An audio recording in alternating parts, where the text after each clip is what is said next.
Evangelho de Maria, a mulher que venceu o mal, de Gabriele Amorfi, 16º dia. Um menino impressionante. Costumamos indicar este episódio como a perda do encontro de Jesus no templo, segundo o Evangelho de São Lucas, capítulo 2, versículo 41 a 51. Na realidade, o fato nos faz refletir sobre a missão de Jesus professor, sobre a sua consciência de ser o Filho de Deus e sobre a redenção pela cruz. É um acontecimento que tem grande importância profética, o único que nos narram os evangelhos, interrompendo o longo silêncio sobre os anos passados por Jesus em Nazaré. Um estudo detalhado, o qual aqui nos limitaríamos a mencionar, nos fala do alcance real do episódio. Para São Lucas, como já vimos, Jerusalém é a cidade da crucificação. Seu relato evangélico se desenvolve como o único itinerário de Jesus a Jerusalém, onde sofre a paixão. Também as duas outras vezes nas quais Lucas menciona a presença de Jesus na Cidade Santa fazem referência direta ao Calvário. Já ouvimos quando Jesus foi apresentado no templo. A profecia de Simeão sobre o menino e a mãe contém uma referência preciosa. Também no episódio do menino com 12 anos, ainda que não apareça à primeira vista, está implícita a referência ao mistério pascal e confere ao fato um significado de previsão e preparação. Este é o valor profundo, a perda de Jesus e seu desaparecimento, não indício de que será sua morte. Os 3 dias de busca, com a ansiedade de voltar a vê-lo, guardam relação com os 3 dias que passou no sepulcro. O feliz reencontro é como um prenúncio de sua gloriosa ressurreição. Temos, pois, um vislumbre do drama da cruz, com seu aspecto de sofrimento atroz, orientado à gloriosa conclusão. Por isso o fato é visto como antecipação profética e preparação para o mistério pascal, mistério da morte e ressurreição, de dor que se transforma em glória, de derrota que se transforma em vitória. Analisemos um detalhe.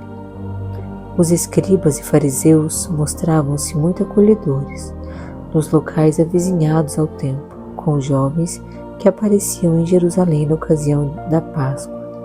Era um momento importante para tratar com aqueles grandes especialistas da Sagrada Escritura que dedicavam a vida a esse estudo e à pregação. Com frequência tratava-se de personagens famosos, cujas sentenças eram proferidas mesmo nos povoados mais remotos. Em família, era o pai que lia e explicava a Bíblia. Depois contava-se com a instrução nas sinagogas, onde poderia intervir qualquer um dos presentes. Porém, em Jerusalém encontravam-se aqueles a quem nós chamaríamos teólogos famosos ou professores universitários. A inteligência de Jesus e suas respostas causam estupor. Não é preciso pensar em seus ensinamentos, feitos com autoridade. É mais provável que os autores tenham se admirado ao ver que aquele menino vindo de Nazaré, ou seja, de um povoado sem nenhuma importância e sem escolas rabínicas, tivesse tanto cuidado e tanto conhecimento da palavra de Deus, e soubesse responder com tanta sabedoria as perguntas que lhe eram feitas. Também não é o caso de pensar que Jesus demonstrasse originalidade, mas havia despertado admiração por seu amor à palavra de Deus e por sua dedicação ao interpretá-la de um modo mais adequado ao espírito do que à letra. O fato de que ficara na cidade sem que seus pais se dessem conta é facilmente explicado se pensarmos em como eram feitas as viagens em caravanas. Partiam em grupos e iam até a primeira etapa estabelecida. As crianças podiam ir com quem quisesse. Apenas ao chegar ao destino as famílias se recompunham e quando chegavam os últimos grupos descobriam quem faltava. Assim, depois do primeiro dia da partida e do segundo dia de regresso, com outra caravana, finalmente no terceiro dia, os pais encontraram o filho onde haviam pensado que estava. Não há dúvida de que a importância do episódio é enfatizada com a pergunta de Maria, posta uma vez mais em primeiro plano, e a misteriosa resposta de Jesus, Filho, por que fez isso conosco?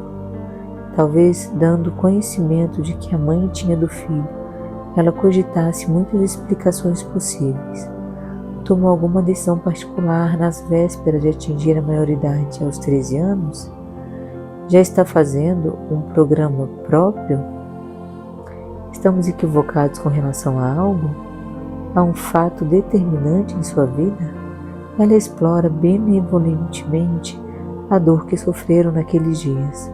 Seu pai e eu o buscávamos angustiados, destruídos. Lucas usa o mesmo termo do qual se servirá para indicar as penas do inferno. E para aqueles santos pais foram exatamente 3 dias de inferno. Então, escutam-se as primeiras palavras de Jesus referidas nos evangelhos. Por que me procuráveis? Não é fácil compreender uma pergunta que responde a outra. Talvez fosse uma referência a quando os pais o haviam oferecido ao Pai, com uma oblação a que Maria se havia associado plenamente. Ainda mais misteriosa é a outra interrogação. Não sabeis que devo ocupar-me das coisas ou da casa de meu Pai? Aqui se apreciam claramente as 3 contraposições, a casa do pai e a casa dos genitores, a obediência ao pai e a obediência aos genitores, a pessoa do verdadeiro pai em relação ao pai da vítima, que não é humilhado, mas reconduzido ao seu papel. É uma resposta sombria tanto para Maria quanto para José, dado que o Evangelho afirma: eles não compreenderam, estão desfrutando do reencontro em prelúdio do gozo pascal. E surge o pensar espontâneo na observação de Isaías: és um Deus misterioso. Isaías capítulo 45, versículo 15. Trata-se talvez de uma preparação velada aos muitos sofrimentos que Maria sofrerá sem entender de imediato. Também para ela há razões sem respostas nesta terra, assim como era o próprio Jesus, quando grita da cruz: meu Deus, por que me abandonaste? A resposta chegaria somente mais tarde e Jesus a dará aos discípulos de Emaús. Não era necessário que Cristo sofresse essas coisas e assim entrasse na sua glória. A resposta não vem da cruz nem da morte, mas da ressurreição. Como conclusão do episódio, vemos que os santos esposos deixam de fazer perguntas, confiam em Deus e voltam para casa, onde Jesus se comporta como um filho exemplar. Reflexões sobre Maria. O Senhor não o livrou nem da dor, nem do tormento de não compreender. Para uma mãe, é sempre difícil não compreender o próprio filho. Maria sempre confiou em Deus de olhos fechados, sem pedir qualquer explicação. A ocasião desta grande dor foi a visita ritual a Jerusalém. Às vezes o Senhor nos pede os maiores sacrifícios justamente nos momentos em que menos esperamos. Essa provação foi para Maria um dom, uma preparação necessária. Reflexão sobre nós. Não nos surpreendamos quando a vida nos apresenta tantos porquês aos quais não temos respostas. O filho que apresenta síndrome de Down, os esposos que desejam ter filhos, mas não conseguem. Todo o vasto campo do mal e da dor, devemos confiar em Deus. As explicações virão mais tarde e só as compreenderemos na outra vida. A verdadeira sabedoria consiste em conformar-se com a vontade de Deus, ainda que não compreendamos os motivos que o desencadeiam. Esse episódio reitera em relação às pessoas mais autorizadas e queridas. Os deveres para com Deus se impõem a qualquer outros deveres.